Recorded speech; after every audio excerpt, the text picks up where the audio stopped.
আসসালামু আলাইকুম। সবাই কেমন আছেন? আশা করি ভালো আছেন। সবাইকে শুভ দুপুরের শুভেচ্ছা। দেখেন বন্ধুরা, আপনারা কেউ কি এটাকে চেনেন? এটা হচ্ছে আমাদের ওখানে মানে কুষ্টিয়ার অঞ্চলের সবাই আমরা বড়ি বলি, আপনারা কী নামে বলেন জানি না। এরা চাল কুমড়া দিয়ে হয়, মাছ দিয়ে রান্না করতে অনেক মজা লাগে, মাছ দিয়ে রান্না খেতে। আমি এখন মাছ দিয়ে রান্না করতেছি। আগে প্রথমে আমি ভেজে নিয়েছি বড়িগুলোকে, এরপরে মশলা দিয়ে কষিয়ে নিয়েছি। এখন মাছ ভেজে মাছগুলোকে আমি দিয়ে দেব।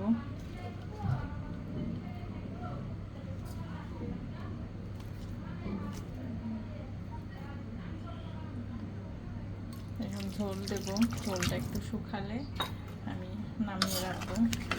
এটা খেতে ভারী মজা হয়।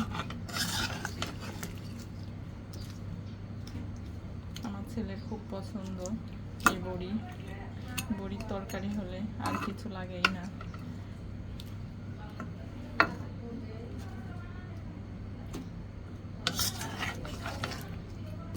ভারী মজা লাগে এটা খেতে। তো ভালো থাকবেন বন্ধুরা। আল্লাহ হাফেজ।